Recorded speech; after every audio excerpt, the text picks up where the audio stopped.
bienvenue dans ce live Twitch sur l'intelligence artificielle. Donc on va essayer d'échanger ensemble sur comment vous mettez en place l'IA dans votre entreprise, quels sont vos usages, est-ce que tout le monde a les mêmes usages et est-ce que vous avez mis en place un cadre d'utilisation dans votre organisation ou est-ce que vous dites « Ah non, un cadre, j'aime pas du tout ça ». Bref, on va pouvoir se poser toutes ces questions ensemble. On est ensemble pendant 45 minutes. Et puis, vous allez pouvoir échanger avec nous. On va peut-être se présenter. Ouais. Tu veux que je commence? Bah, vas-y. Je suis un nouveau en plus sur les petits déj. Ouais, bienvenue, je suis trop contente. Enfin. Donc moi c'est Nicolas, je suis développeur à l'agence et je travaille au quotidien avec l'IA aussi. Donc j'ai été convié. Et donc moi je suis Elisabeth, je suis directrice conseil associée chez Concept Image et moi aussi j'utilise l'IA, je pense, tous les jours. Je vous présente rapidement l'agence Concept Image pour ceux qui ne connaissent pas. On est une agence conseil, créa et digital. On est basé à Rennes. On a une équipe de 17 personnes. Donc vous voyez, on accompagne nos clients sur du marketing et la com dans le sens vraiment large. Sur la partie conseil, ça va être tout ce qui va être stratégie, positionnement de marque. Sur la partie créa, on va travailler du naming, de la rédaction, du logo, de l'illustration, de la vidéo. Plein de trucs sur lesquels on peut se faire aider avec de l'IA. Et sur la partie digitale, on va travailler de l'appli, du site web. Et là aussi, l'IA a pris beaucoup de place. Donc forcément, nous, en tant qu'agence, on a été très curieux et assez vite impactés, je trouve, par l'IA. Et puis nos clients aussi sont vachement en demande, nous posent beaucoup de questions. Donc c'est pour ça aussi qu'on trouve intéressant d'ouvrir la discussion et le débat. Et puis au-delà de l'agence Concept Image, c'est quoi de la com et des chouquettes? C'est quoi le rapport? De la com et des chouquettes, en fait, c'est un peu notre média. Donc notre mission à travers de la com et des chouquettes, c'est vraiment de vous aider à apprendre en s'amusant.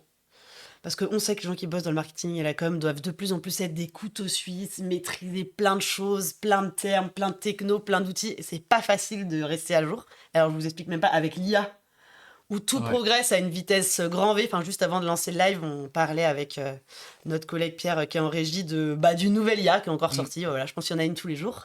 Oui, même des dizaines tous les jours. Exactement. Donc, c'est pas facile de se tenir informé. Et donc, c'est aussi notre souhait à travers de la com et des chouquettes, c'est vous aider à faire de la veille et en passant un bon moment parce qu'on procrastine tous pour faire de la veille parce qu'on a un milliard de trucs à faire. Donc voilà, c'est ce qu'on essaye de faire à notre niveau. Et comment typiquement, on a un live Twitch tous les mois. D'habitude, c'est un jeudi par mois de 9h à 10h30.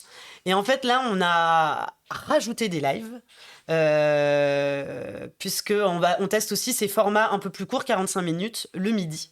Donc, on est vachement preneur aussi de votre retour, que vous nous disiez si l'horaire, le format vous convient mieux.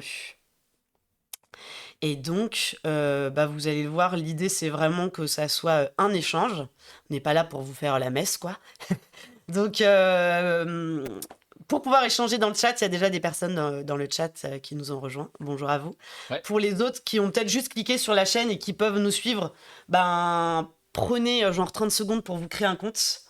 Vous allez voir, c'est très rapide. Et puis au moins, vous pourrez poser vos questions, partager vos retours d'expérience, vos convictions ou vos doutes. Je trouve que l'IA, en plus, ça génère énormément de questions. Alors, je m'en pose pas mal assez souvent.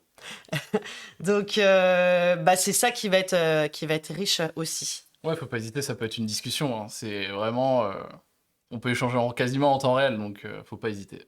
Voilà, et puis, nous, on est... je ne nous considère pas comme des experts de l'IA. Hein.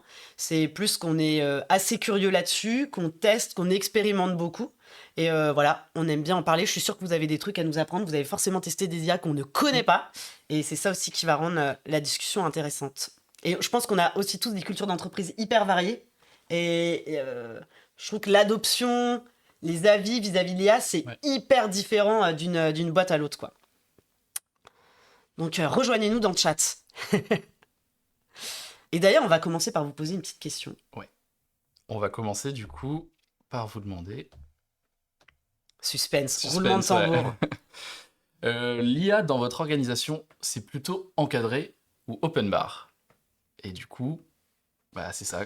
Est-ce que vous êtes ultra réglementé parce que bah, peut-être vous travaillez dans le public, donc il y a des choses qui ne peuvent pas sortir, ou alors bah, sinon vous avez aucun cadre et c'est tout le monde fait à sa sauce. Donc à voir, qu'est-ce que... Et si c'est encadré, moi, ça Mm. m'intéresserait de savoir qui, dans votre boîte, a pris en charge ce sujet, en fait, et l'a encadré. J'imagine que dans certaines boîtes, ça va être plutôt le juridique, parce qu'il y a des craintes sur mettre des données confidentielles de l'entreprise dans l'IA. Et est-ce que ça arrive dans une boîte noire? Qu'est-ce qui en est fait? Est-ce qu'on a peur d'utiliser des contenus qui sont... On parle d'IA génératif, Mm. pardon, je ne l'ai pas dit, mais on va pas parler d'IA prédictive. Enfin, pas forcément. En tout cas, nous, on les connaît Oui. moins.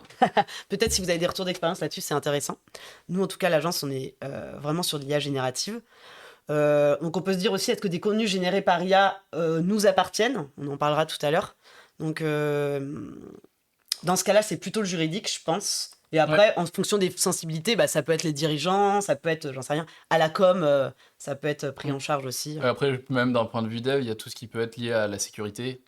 Donc tous Donc ces ça peut être points-là, c'est les CTO, Mm. les responsables techniques, ouais. Tout ce qui est données personnelles, ouais, comme tu disais. Il y a plein de thématiques différentes qui touchent à l'IA, donc Donc j'utilise pas encore vraiment dans mon travail, ou alors on le met pas pas beaucoup beaucoup en en place, place. donc pas de cadre. Ouais. Ou alors moi j'ai vu chez des clients des certaines personnes qui sont allées à fond dans l'IA et qui se créent leur, par exemple sur ChatGPT pour générer du texte, ils se sont créés leur compte perso ChatGPT. En plus, comme il y a une version gratuite. Et en fait, ça veut dire qu'il va y avoir des trucs assez hétérogènes dans la boîte. Il y a des gens qui sont hyper curieux, s'en emparent, l'utilisent, même vont l'utiliser dans leur vie perso. Donc bien sûr, en fait, ça devient un compagnon sur toute leur journée. Et donc, ils l'utilisent dans leur boulot. Le collègue d'à côté qui utilise rien. C'est pas forcément grave, mais je pense pour des raisons en effet juridiques ou d'autres raisons qu'on va pouvoir évoquer, bah c'est bien, je trouve, pour l'organisation de savoir globalement, sans fliquer, mais globalement ce que font les collaborateurs Mm. avec l'IA, quoi. Et quand chacun y va de son petit outil dans son coin, déjà il y a peut-être des opportunités manquées parce qu'on ne sait pas forcément ce que fait le collègue et peut-être le Mm. collègue fait un truc trop intéressant. Et bah, on ne sait pas forcément ce qui est C'est fait ça. des données, quoi. Et après, derrière, il y a on va dire, des choses qui peuvent être mises en place de manière globale pour une entreprise qui va faire gagner du temps à tout le monde, au lieu que ce soit ciblé que sur un seul collaborateur qui l'a Bah fait. ouais, Donc le fait de communiquer en interne aussi, c'est important à ce niveau-là pour que tout le monde puisse progresser. carrément. Et donc, bah, deuxième question, Ouais. un peu complémentaire. Du coup, est-ce que vous êtes à l'aise avec l'utilisation qui en est faite dans votre entreprise? Ou même autour de vous, hein, d'ailleurs. Oui, oui, on peut élargir. Hein. Donc, Est-ce que...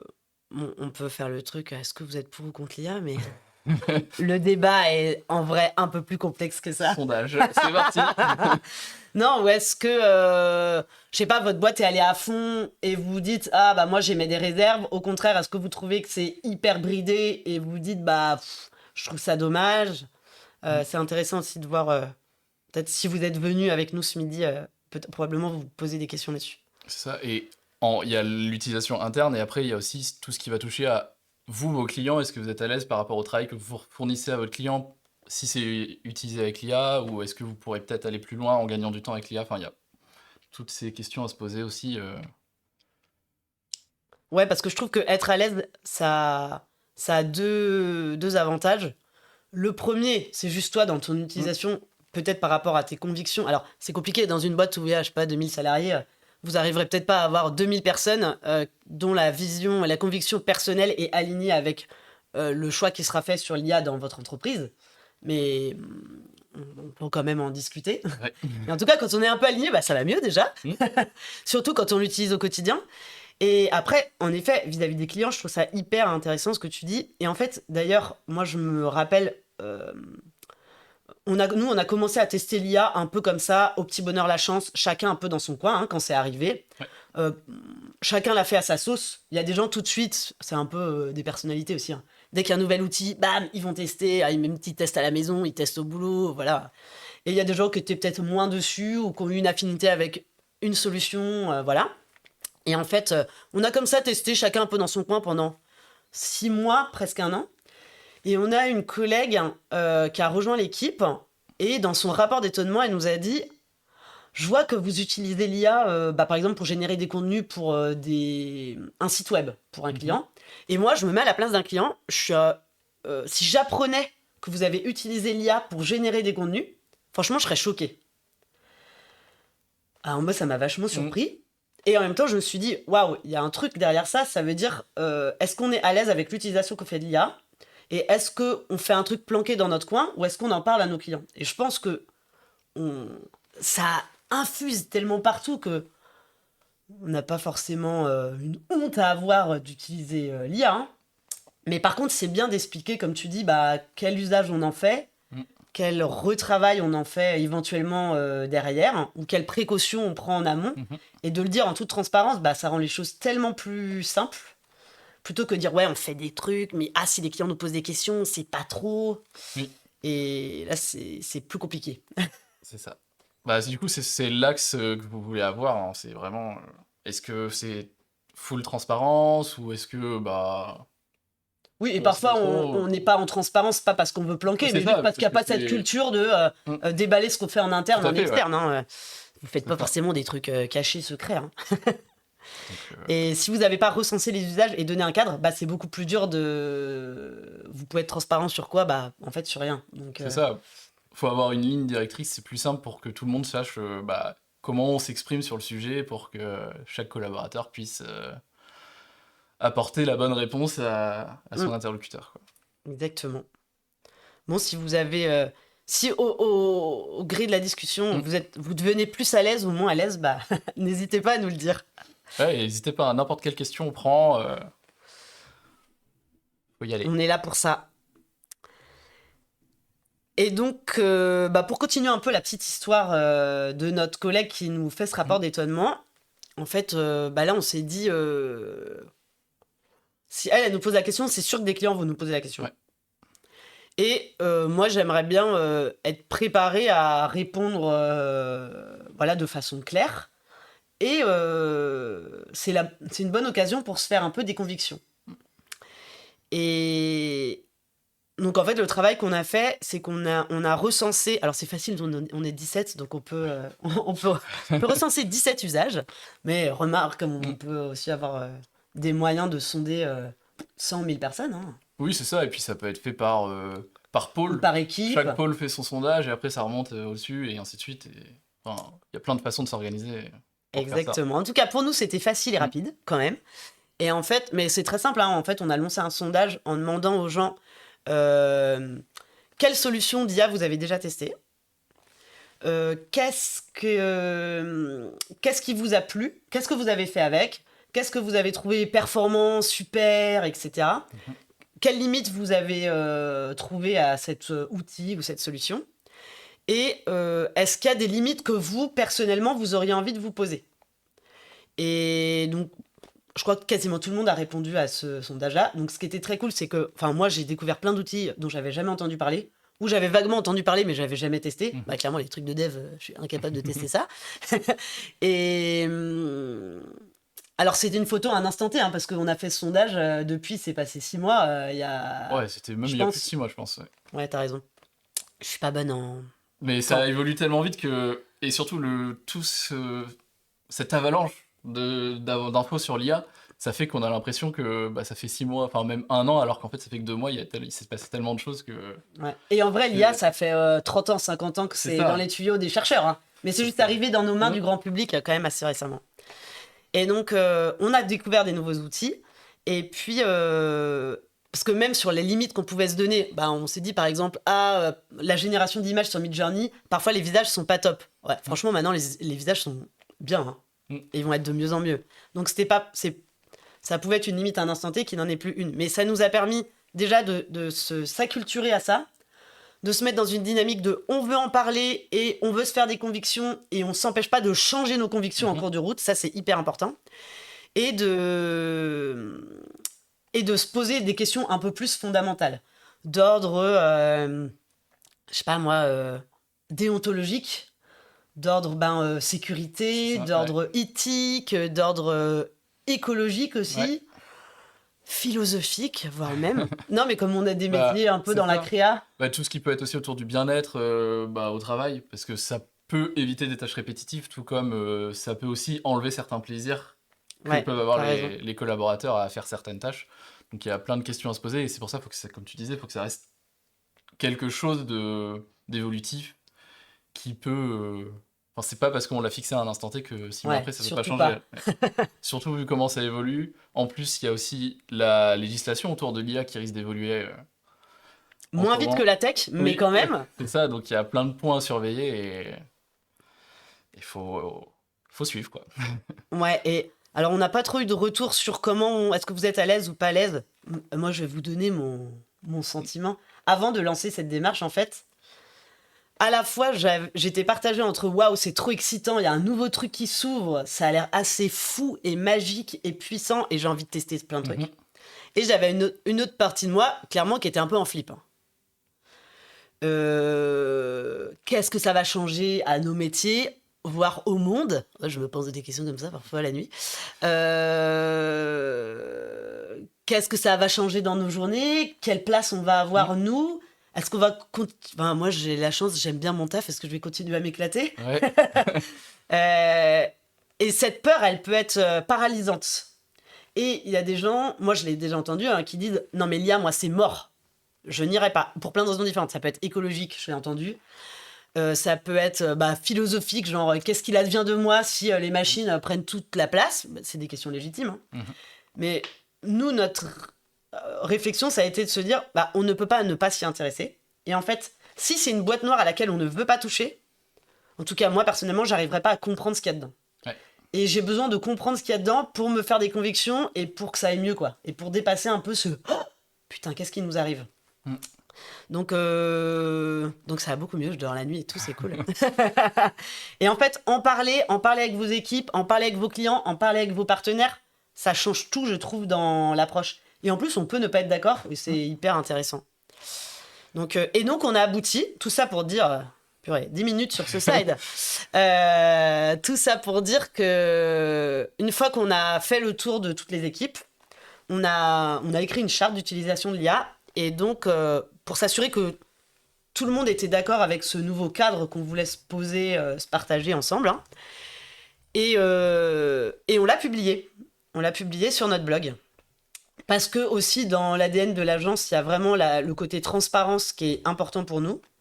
Et donc, on s'est dit, on va le publier sur notre site. Et comme ça, voilà, les clients qui vont nous poser la question ou qui vont se poser des questions sur l'IA, on pourra leur partager ce cadre-là.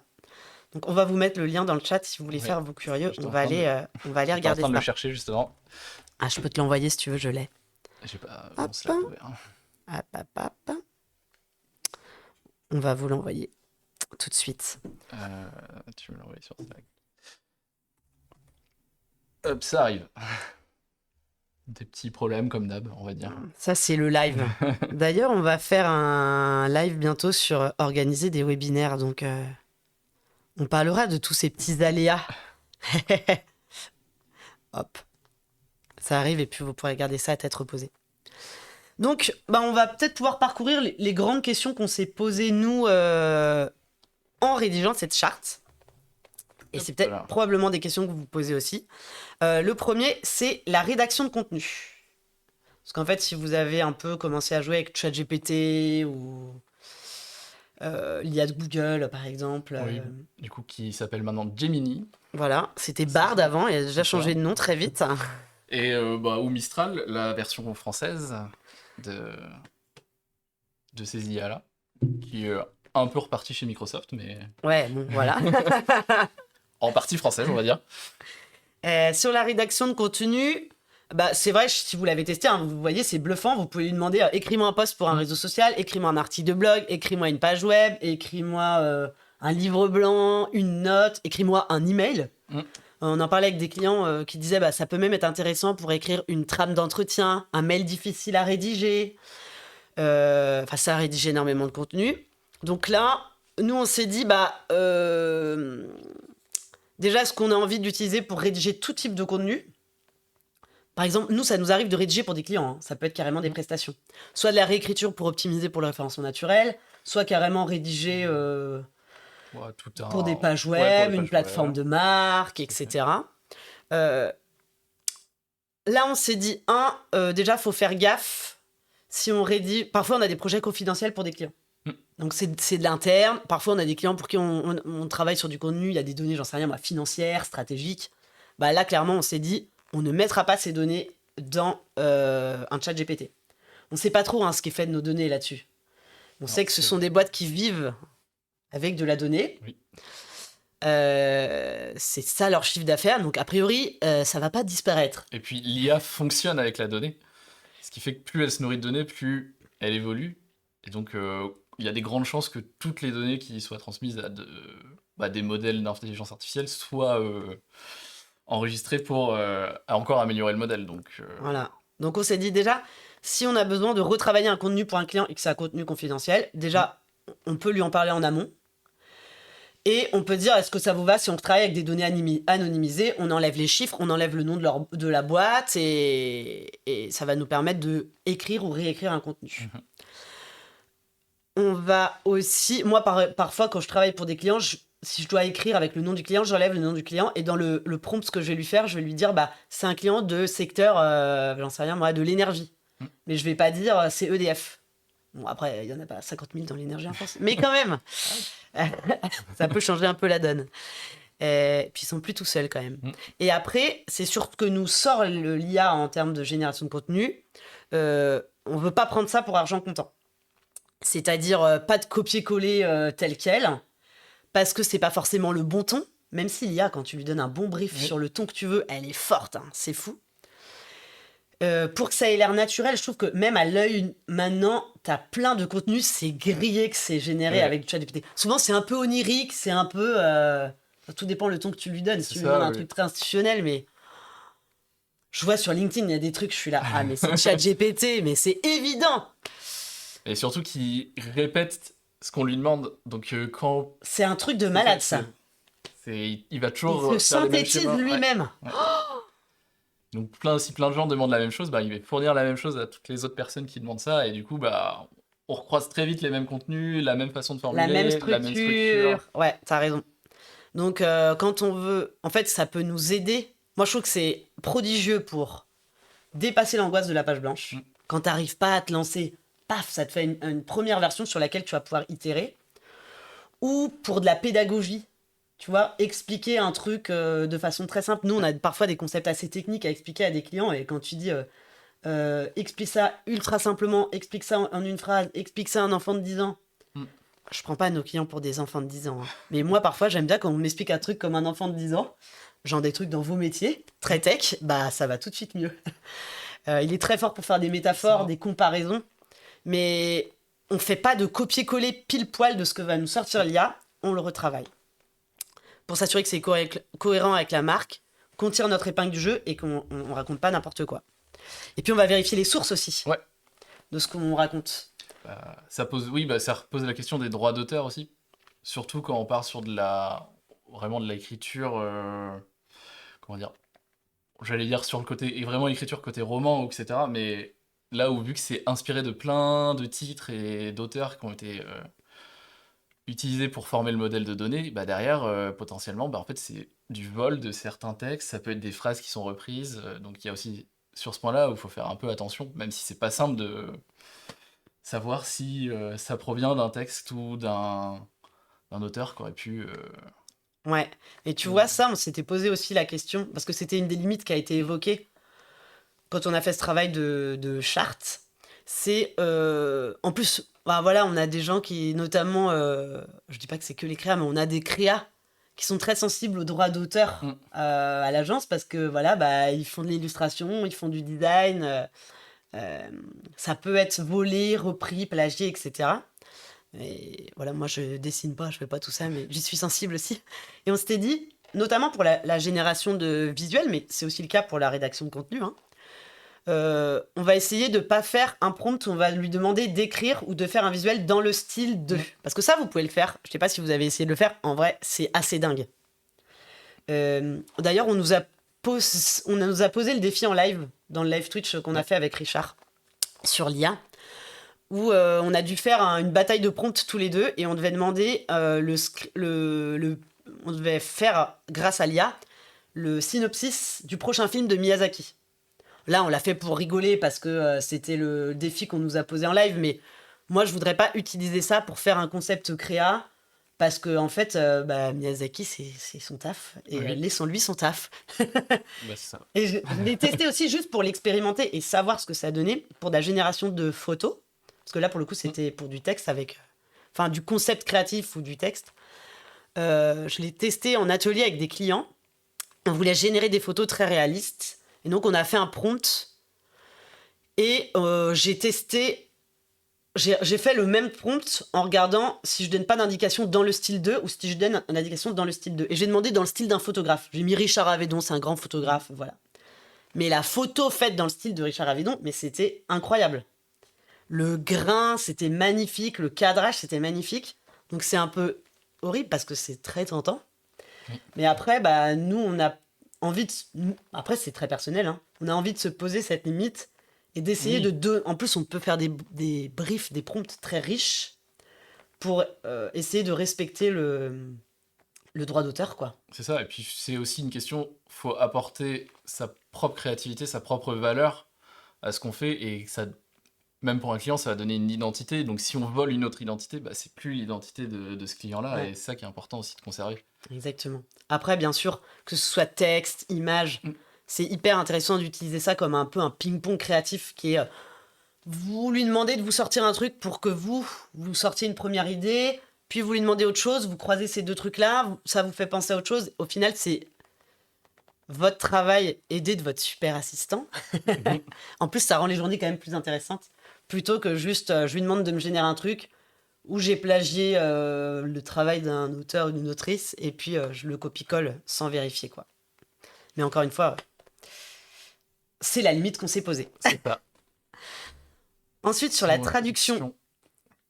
La traduction, je sais pas si vous l'avez utilisé, c'est incroyable. Tu l'utilises moi, un peu ? je l'utilise pas mal pour tout ce qui est demande en anglais autour du dev. Donc, par exemple, j'ai dû faire récemment une demande à Algolia pour avoir le droit d'utiliser leur outil pour une association. Donc, ça nous fait qu'on a le droit à plus de crédit, on va dire, grâce à cette offre-là. Et du coup, j'ai dû échanger avec eux en anglais, et ça permet d'éviter quelques fautes, d'avoir des meilleures formulations, parce que sinon, moi, je fais juste une traduction de mon français en anglais, qui est un peu moins naturelle que si c'était un anglais qui écrivait directement. Donc ça permet d'avoir des textes plus anglais, on va dire. Plus idiomatique. Plus idiomatiques, voilà, c'est ça. Et d'assurer une meilleure communication, en fait, avec moi, du coup, mes interlocuteurs pour ces outils-là. Voilà, donc ça peut être juste échanger avec des gens dans d'autres langues. Ça peut être pour produire du contenu dans une autre langue. Et là-dessus, warning aussi. Enfin, pour nous, en tout cas, on a eu un warning là-dessus parce qu'on s'est dit, bon, ça a l'air vachement bien. D'ailleurs, j'en ai discuté aussi lors d'un atelier sur l'IA qu'on a organisé. Et il y avait une directrice com qui est dans une boîte très internationale. Ils traduisent tout dans 6 langues. Et elle nous a dit, franchement, on bossait avec une agence de trad. Et l'IA, le niveau de traduction, c'est incroyable, quoi. Donc c'est vrai qu'on peut se dire, c'est impeccable, c'est top, on fait confiance. Et en plus, le truc, c'est que tu peux lui demander, parce que parfois tu es plutôt à l'aise dans une langue, mais tu vas pas avoir la finesse d'avoir un ton plutôt qu'un autre, tu vois. Ou certaines expressions aussi que tu connais pas. Et là-dessus, il est ultra fort, quoi. Tu veux lui demander un langage business simple, mais avec un peu de proximité, sans être non plus trop rigolo. Il comprend tout ça et tu fais un ton, mais impeccable. Donc c'est très tentant là aussi. Et nous, on s'est dit que on voulait toujours faire relire par... En tout cas, si un client, dans le cadre d'un projet, par exemple, moi j'ai écrit des voix off là, il n'y a pas longtemps pour des clients, c'était en anglais. Si je mets de l'IA, je leur dis, faites relire par un natif chez vous. Moi, de mon point de vue, avec mon niveau d'anglais, ça a l'air plutôt pas mal. Et parfois aussi, j'ai des doutes, je demande à l'IA, est-ce que cette expression que tu m'as rédigée, je parle beaucoup de l'anglais parce que c'est la langue qu'on utilise avec nos clients pour nos projets internationaux, Est-ce que cette expression que tu m'as mis quand je vois un truc que je connais pas très bien ou que j'ai pas trop entendu, est-ce que ça veut bien dire ça ou est-ce que ça a un autre sens? Et là, quand vous lui demandez, vu que l'IA est très forte à s'expliquer elle-même, hein, bah utilisons ça. Et parfois, elle m'a fait un truc de base, et quand je la challenge un peu, elle me dit « Ah non, c'est pas tout à fait ça ». Je dis « Bah t'aurais pu me le faire bien dès le début ». Encore une fois, vous avez compris, c'est vachement d'itération. Donc déjà, avoir toujours pas de copier-coller, quoi. L'œil pour se dire « Attends, je vais relire, je vais vérifier, s'il y a des trucs qui me paraissent douteux, je vais vérifier ». Toujours transparence, et dire à nos clients « Faites relire par des... » Souvent dans les boîtes internationales, il y a des natifs chez eux qui vont être vraiment garants de la qualité de ce qu'on publie. Ouais. Mais c'est vrai que moi, j'ai pris mon exemple, c'est un peu moins grave. S'il manque une relecture, c'est juste pour des échanges. C'est pas un contenu que t'as publié, là. Ouais, mais par contre, ouais, quand c'est de la publication, bah, et surtout bah, même au grand public, bah là, c'est votre image qui est en jeu. C'est donc clair. C'est important de vraiment prendre ce temps. Et du coup, on nous dit dans le chat qu'il a eu des soucis de temps en temps. Il mélangeait l'anglais UK et l'anglais US. Ah ouais, c'est intéressant. Donc moi, j'ai pas trop remarqué, mais c'est vrai que je sais pas si toi t'as vu. Je l'ai pas trop remarqué non plus. Mais c'est vrai que dans des... nous, on a un client qui est très international. Eux, la règle, alors qu'en plus, ils ont des sites aux US, au Canada, mais la règle, c'est anglais-UK. Donc, il faut faire gaffe à ça. Ouais. Et parfois, c'est vraiment dans votre charte éditoriale d'avoir cette cohérence-là. Et je pense qu'on peut lui dire dans le prompt. Ouais, c'est ça, dans le prompt, on doit pouvoir préciser... Et... Il va s'en sortir, je pense. Voilà, ou lui dire réécris-moi ça en faisant bien attention que tu écrives que anglais US ou anglais UK. Et d'ailleurs, vous pouvez aussi lui demander, tu vois, on en parlait des expressions idiomatiques, donne-moi des expressions idiomatiques pour l'Australie. Et là, bon, tu vas avoir du mate et du je sais pas quoi d'autre, c'est la je pense qu'on peut même aller très précis, par exemple des régions en Écosse, ouais, exactement. Des choses comme ça. Ouais. Et parfois, quand vous savez pas prononcer un mot, moi je lui ai déjà demandé aussi, et c'est trop bien pour la phonétique. Tu sais, quand jamais testé. Tu vois cette espèce d'alphabet phonétique que j'ai jamais su lire. C'est une espèce de truc fou. Ça dépend. Tu sais lire ça, toi? Bah, il y a des choses où ça va, et il y a des fois, quand c'est des symboles moins courants, je suis un peu perdu, mais il y a des choses... En tout cas, là-dessus, je trouve que c'est vachement bien aussi. Donc voilà pour la partie traduction. Si vous voyez d'autres limites que vous avez constatées, c'est intéressant ce côté US-UK, n'hésitez pas à nous le partager. Et ensuite, on va passer à l'idéation. Et du coup, globalement, comment trouver de nouvelles idées grâce à l'IA. C'est vrai que je l'ai fait un tout petit peu moi dans le cas de projets perso où ça m'aidait à réfléchir sur des fonctionnalités pour... moi j'ai des petits devs perso à côté. Et ça m'aidait de temps en temps à réfléchir cette fonctionnalité, est-ce que je peux faire ça, ça, comme ça, et il m'apportait des petites idées en plus. Donc c'est pas mal pour ça. Après, je sais pas, toi, nous, on peut l'utiliser pour des projets de naming, si on doit trouver un nom pour un client, pour renommer sa boîte, pour un nom d'un produit, ce genre de choses. Et là, on peut avoir vite l'angoisse de la page blanche, quoi. Donc, l'IA peut être très intéressante là-dessus. Même si...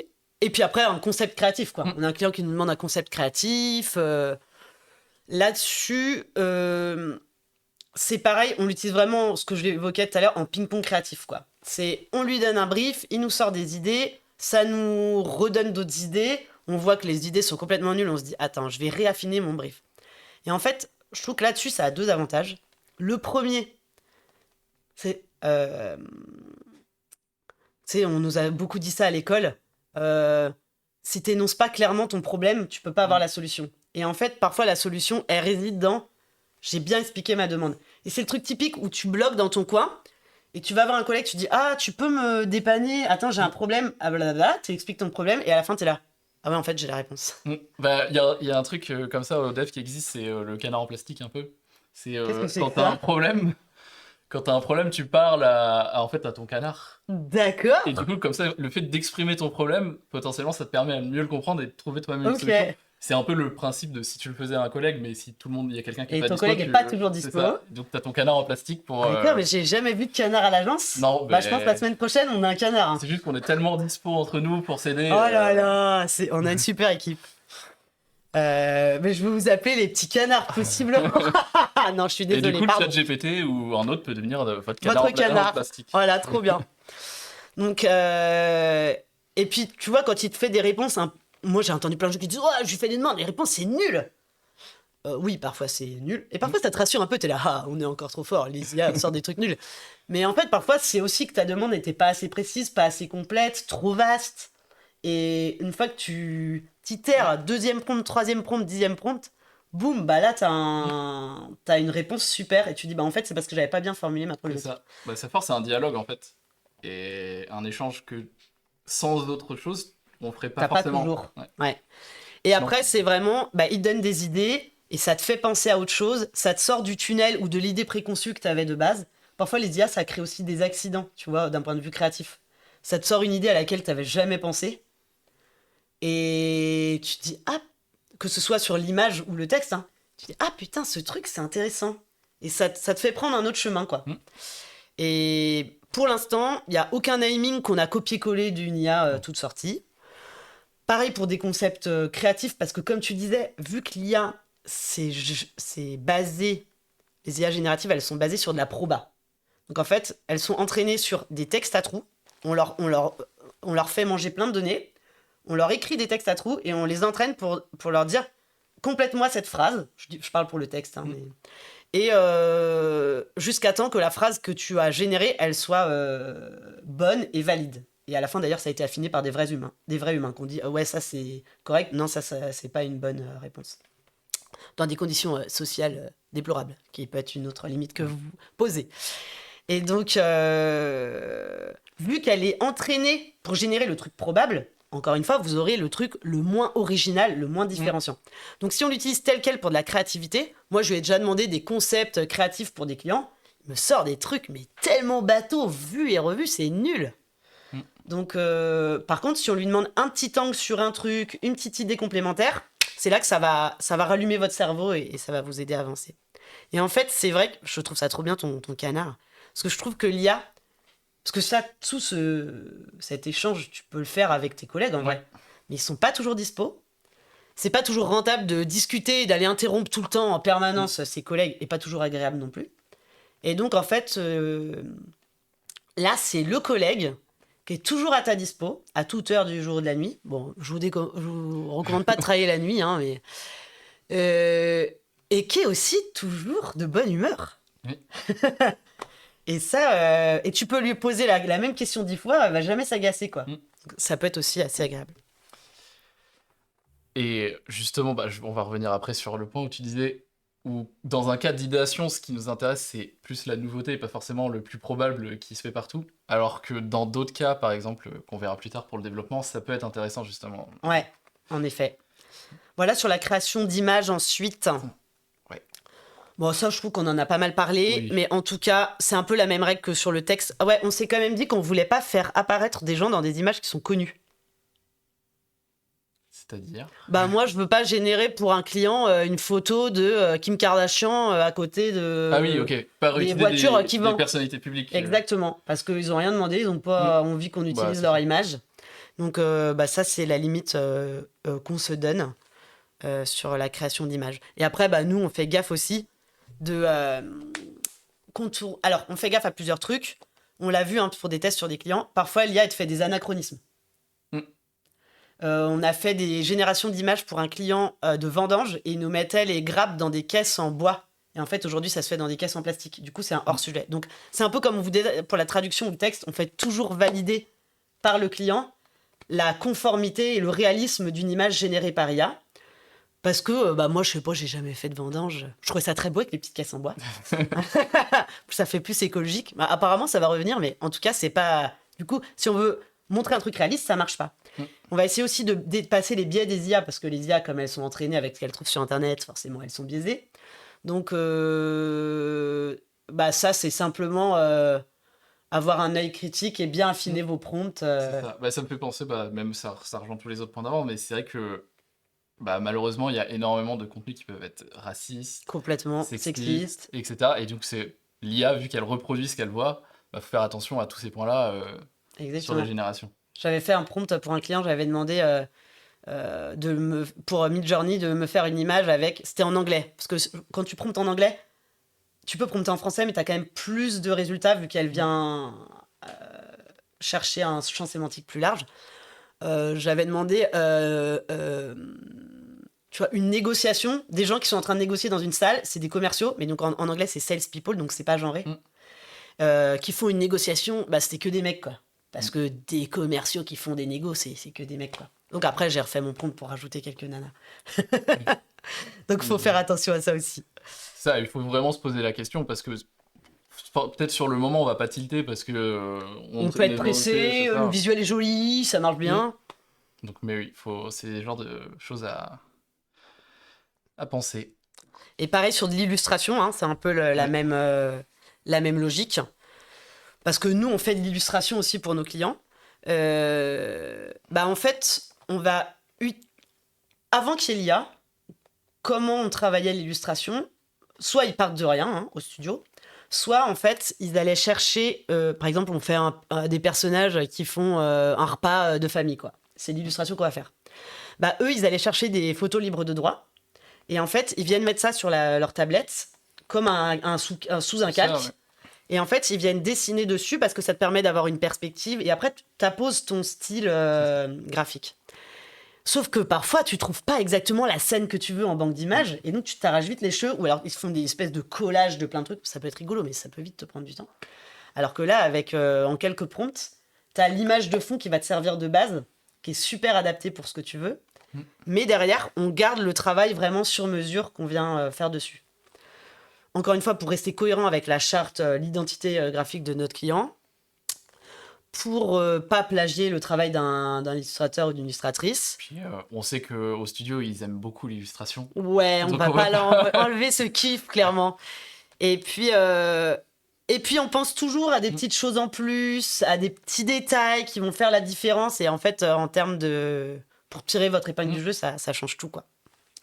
Et puis, pour tout ce qui est images générées par l'IA, j'en parlais avec Richard, justement, le responsable du studio, qui disait que il entendait des marques dire que tu pouvais communiquer autour de la création d'un concept, autour de la création d'un visuel, comment tu as eu les idées, toute l'histoire qu'il y a derrière. Alors qu'en fait, si tu as juste fait des trucs avec IA, ouais, tu as moins d'occasion de raconter une histoire, de communiquer autour de ça. Il y a C'est des beaucoup moins manques de à gagner. storytelling. J'ai fait un prompt et j'ai dit ça. C'est un peu moins fun. Waouh, super. Fais-nous 10 réels là-dessus, ça nous intéresse. Donc, ouais. Ça l'était au début, cela dit. Hein. Mais bon, Oui. maintenant, c'est bon, hein, tout le monde a compris.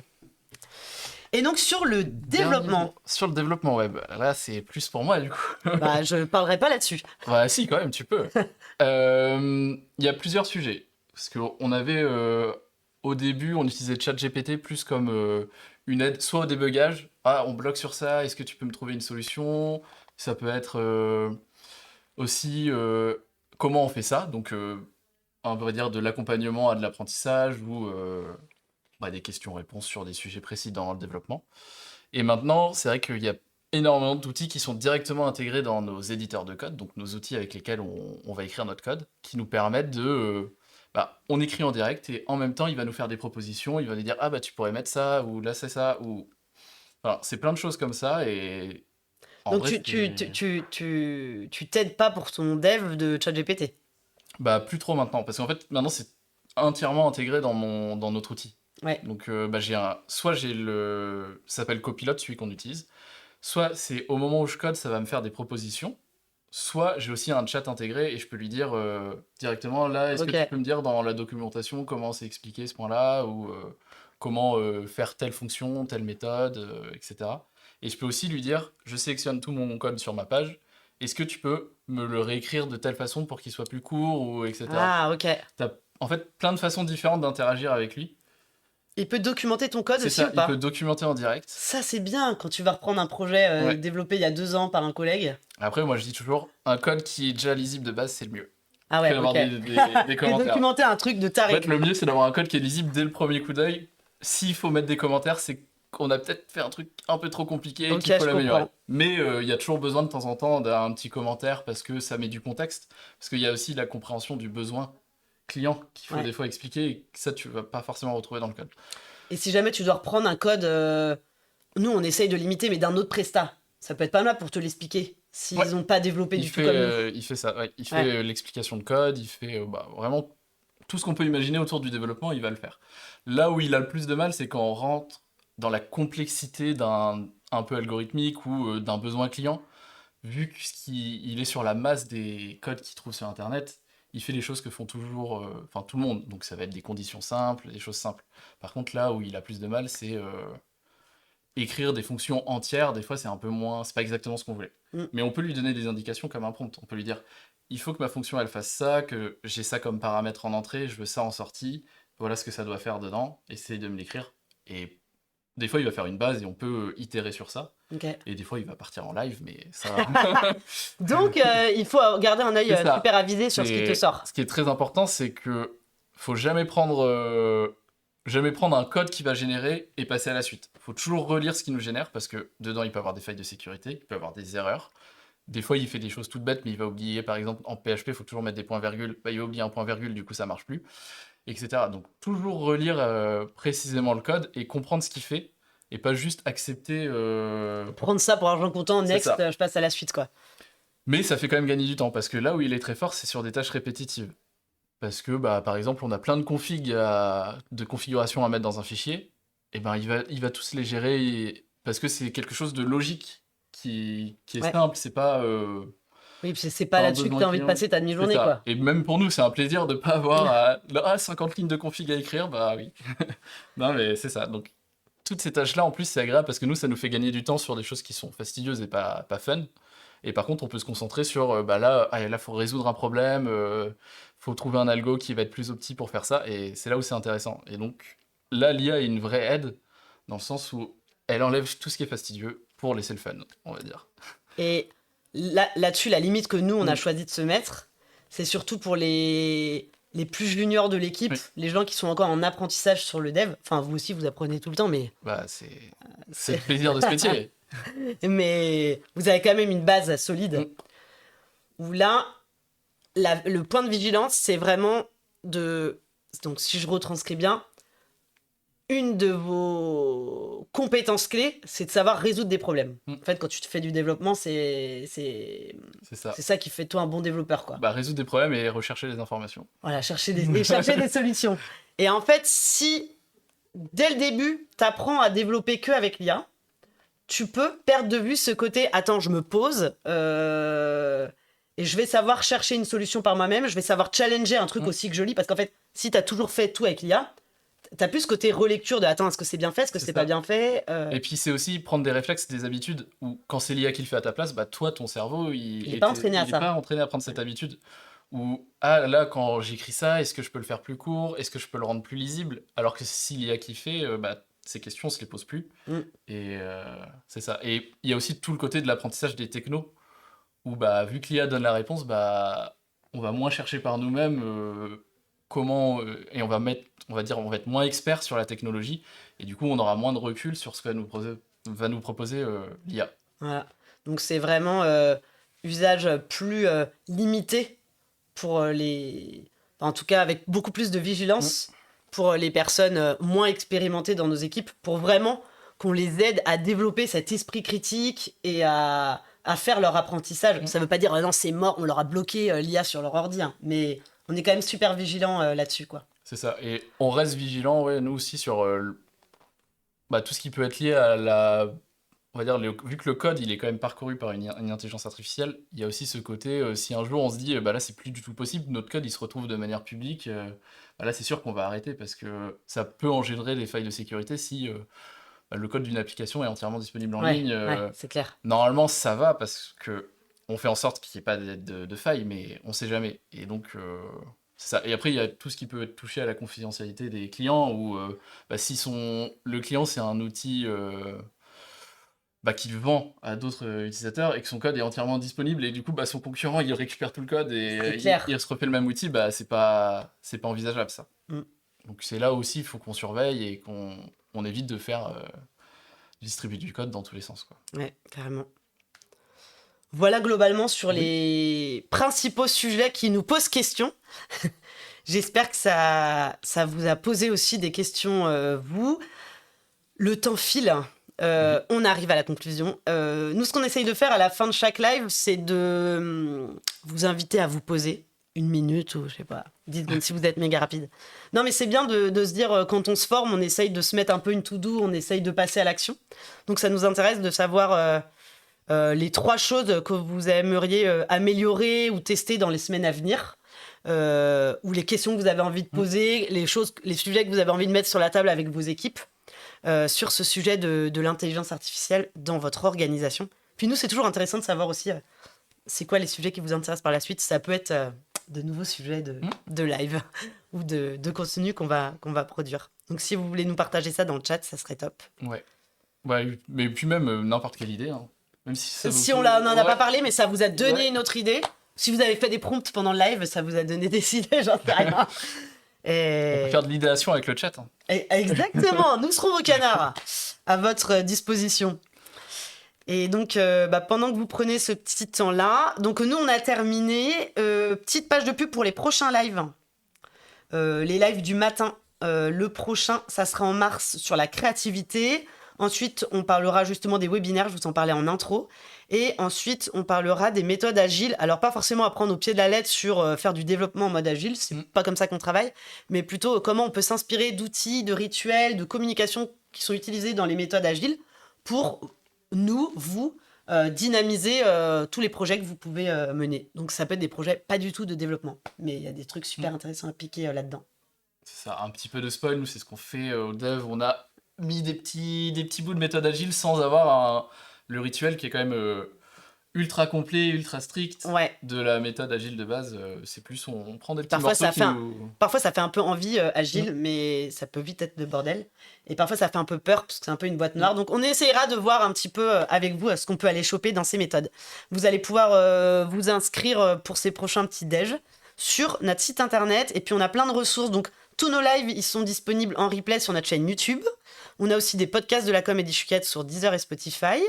Je vous invite à suivre notre page LinkedIn aussi, sur laquelle on poste plein de contenus. On invite à tous nos lives et tous nos événements. Et puis, on a encore du contenu complémentaire sur notre blog. Faut pas hésiter à follow partout, et comme ça, vous n'allez rien manquer. Exactement.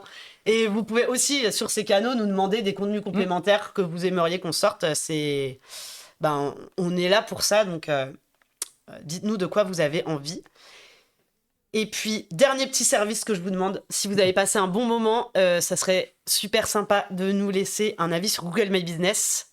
En gros, vous tapez concept image dans Google, vous avez le module Google My Business qui s'affiche, on va pouvoir vous mettre le lien dans le chat. Hop, tu peux le copier là. Ouais.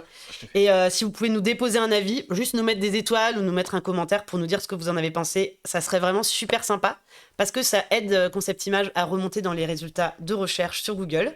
Et donc, c'est un vrai petit cadeau que vous nous faites. Ouais. Et je vous invite à demander à vos clients de faire pareil pour vous. ça vous sera utile. Exactement. Et ça fait plaisir à toute l'équipe des Chouquettes. Et voilà, on va arriver à la fin de ce live. Merci à vous. Bonne pause déj pour ceux qui ne l'ont pas encore entamé. C'était super de parler de ce sujet ensemble. Et puis, à très bientôt. Ouais, à très vite. Bonne journée.